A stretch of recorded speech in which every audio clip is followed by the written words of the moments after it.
berpikir komputasional. Tujuan pembelajaran kita hari ini yang pertama itu memahami permasalahan dalam kehidupan sehari-hari.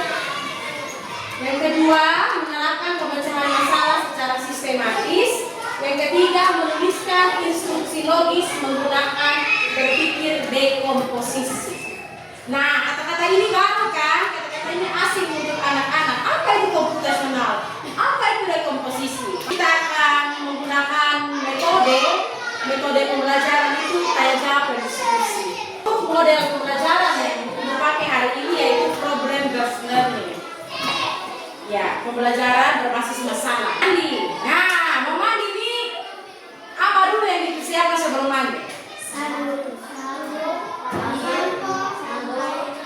Sabun, sampo, handuk, air. Ya, harus ada air. Terus apa lagi? Ya, odol untuk apa? Sikat gigi. Setelah itu, runtutannya?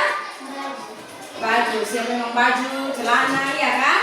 Ya, supaya selesai mandi langsung pakaian. Permainan yang tadi disajikan, sekarang ini sudah tahu anak-anak punya tingkat pemahaman ini seperti apa.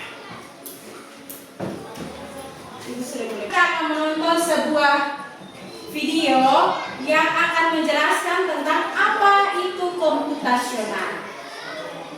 Mari kita saksikan secara bersama. Computational thinking.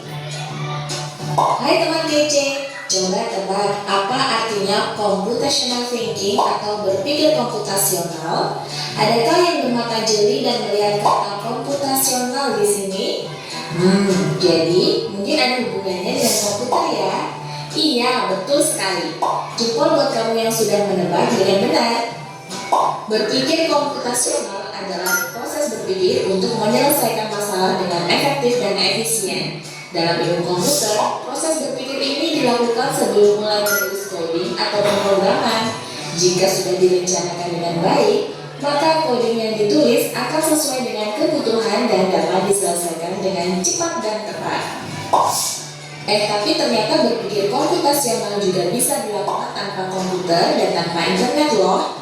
Malah sebenarnya kita pun sudah menerapkannya dalam kehidupan sehari-hari, mulai dari menggosok gigi, mencatat ringkasan pelajaran, hingga menyiapkan tas untuk sekolah besok.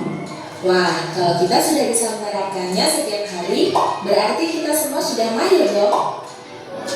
Belum tentu. Contoh-contoh landasan dari berpikir komputasional.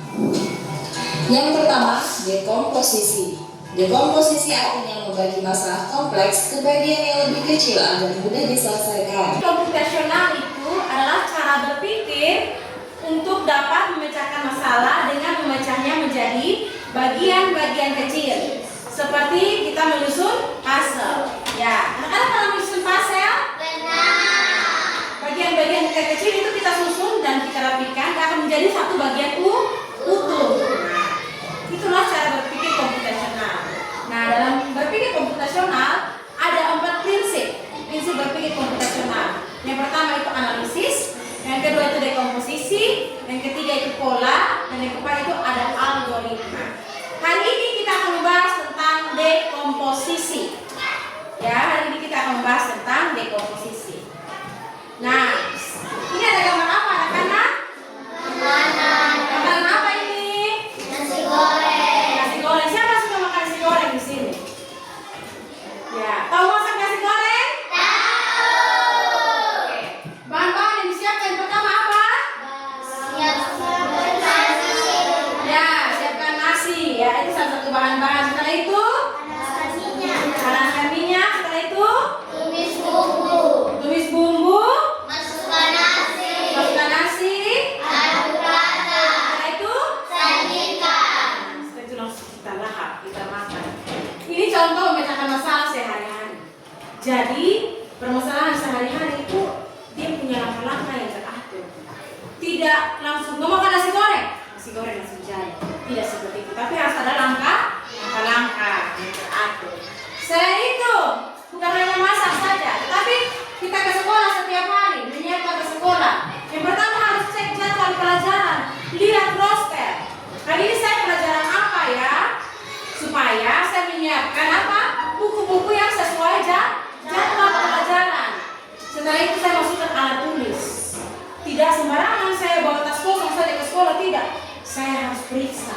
Ada pulpen tidak, ada pensil tidak, ada penghapus tidak, ada mister tidak di dalam tas saya. Nah itu semua harus disiapkan. Setelah masukkan alat tulis, jangan lupa bawa bekal dan minum. Ya, supaya dia tidak lapar, tidak haus di sekolah. Yang terakhir sebelum jalan, periksa lagi kelengkapan. Pastikan bahwa semua yang sudah saya susun itu semuanya ada dalam tas. Setelah itu barulah ke sekolah.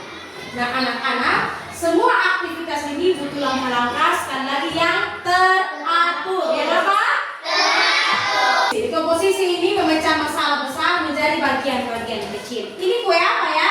Ulang tahun. Nah, kue ulang tahun. Siapa yang sudah pernah rasa kue ulang tahun? Ya, pernah rasa kue ulang tahun? Enak tidak? Nah, kue ulang tahun yang enak itu dibuat dari tepung, terigu, gula, mentega. Itu dia bahan-bahan. Setelah itu, setelah siapkan bahan, kita buat apa? Buat adonan. Kita campur aduk semua, iya kan? Kita mixer dia. Selanjutnya, ya kita panggang. Kita masukkan ke dalam apa? Masukkan ke dalam oven selama berapa menit ya? 10 menit. Kue sudah keluar dari oven, apa yang dilakukan? Ya, kita tinggal tambahkan krim, nanti jadinya bagus seperti ini. Kasih tip kue ulang tahun, sudah ada hiasan. Selanjutnya, gambar kedua itu gambar apa? Siapa yang kamar tidurnya rapi seperti di gambar? Ya, terutama membersihkan kamar tidur. Yang pertama yang dilakukan harus apa?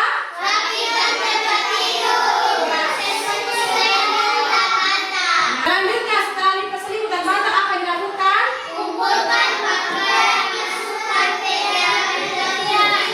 Nah, kita selanjutnya apa?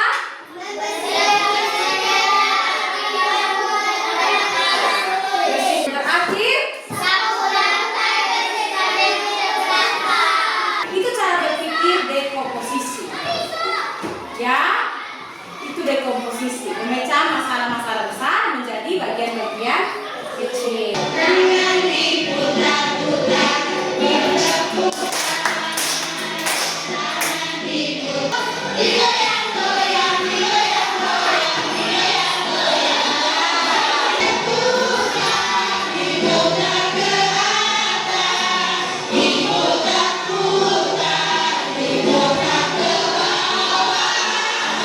Nah, anak-anak akan bekerja kelompok dengan soalnya urutkan langkah-langkah berikut dengan benar. Anak-anak urutkan langkah-langkah yang benar. Paham anak-anak? Bisa kerjakan? Bisa. Ya. Coba kembali lembaran kerja. Anak-anak diskusi, setelah itu presentasi ya. Ya, diskusi dulu, presentasi, baru presentasi ya. Silakan kerjakan secara berkelompok. Kerjakan secara berkelompok.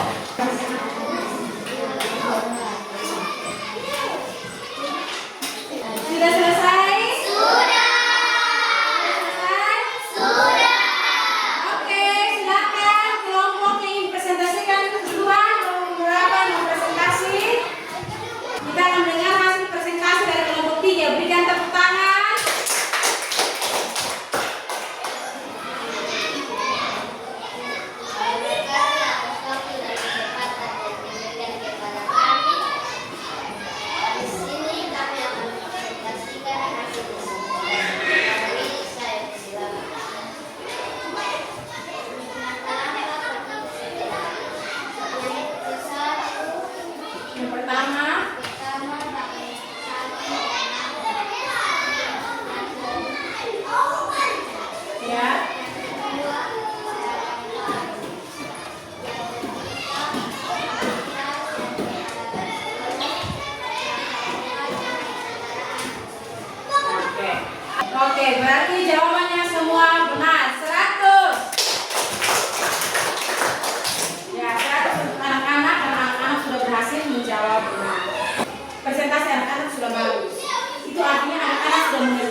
masalah-masalah besar menjadi ke bagian-bagian kecil.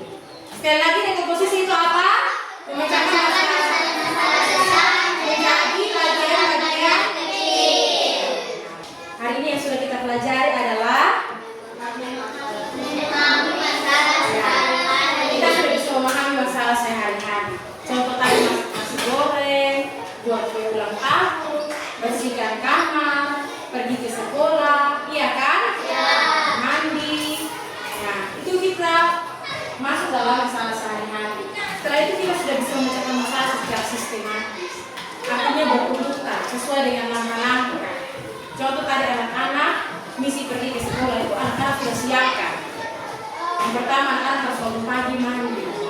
Setelah itu apa? Sarapan dulu. Setelah itu naik kendaraan dan tiba di sekolah. Nah, contohnya seperti itu. Selanjutnya anak-anak sudah bisa menuliskan instruksi logis. Instruksi logis itu maksudnya langkah-langkah yang masuk akal. Langkah-langkah yang bisa dipertanggungjawabkan. Langkah-langkah yang bisa dijalankan. Nah, itu instruksi logis. Itu instruksi logis yang sudah bisa anak-anak tuliskan. Jadi anak-anak ingat bahwa setiap masalah besar itu bisa dipecahkan dengan langkah-langkah. Sekali lagi, setiap masalah besar bisa dipecahkan dengan langkah-langkah untuk menulis refleksi hari ini. Silakan dikerjakan masing-masing. Refleksikan apa yang anak-anak pelajari hari ini. Yang pertama, apa yang kamu pelajari hari ini? Yang kedua, kegiatan apa yang kamu paling sukai hari ini? Yang ketiga, apa yang belum kalian pahami dalam pelajaran hari ini? Silakan. Mari kita tutup proses belajar kita hari ini dengan doa. Mari kita berdoa. Bapa kami yang di surga,